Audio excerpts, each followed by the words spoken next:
அந்த எடிட்டிங் வந்து ஆக்சுவலாக நீங்கள் கதை எழுதும் பொழுதும் உங்களுக்கு ஹெல்ப் ஆகுது.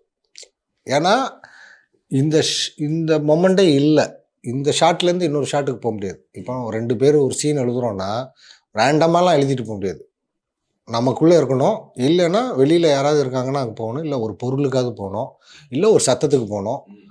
இந்த மாதிரி ஒரு விஷயம் இருக்குல்ல, அப்போ எழுத்துலேயுமே அந்த கிளாரிட்டி வந்துடுது.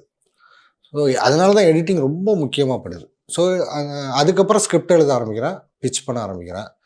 அப்படி தான் லியோ விஷன் ராஜ்குமார் சாரை மீட் பண்ணுறேன். மீட் பண்ணும்பொழுது நான் கதை ஒரு 2:30 மணிக்கு அதை கூப்பிட்டு பண்ணது பிரேம் தான். எங்கள் செட்டில் பிரேமோட பெரிய ஒரு கான்ட்ரிபியூஷன் பார்த்திங்கன்னா, அவனுக்கு நிறைய கேமராமேனாக இருக்கனால நிறைய டீம் தெரியும், நிறைய ப்ரொடியூசர்ஸ் தெரியும். எங்கள் டீம்லேயே ஒரு 7 டேரக்டர்ஸ் இருந்தாலும் அவன் சூஸ் பண்ணுவான். மருதுக்கு வந்து இந்த ப்ரொடியூசர் கரெக்டாக இருப்பாப்புல, பாலாஜிக்கு இந்த ப்ரொடியூசர் கரெக்டாக இருப்பாப்புல, பக்ஸுக்கு இந்த ப்ரொடியூசரு, மனசுக்கு இந்த ப்ரொடியூசரு.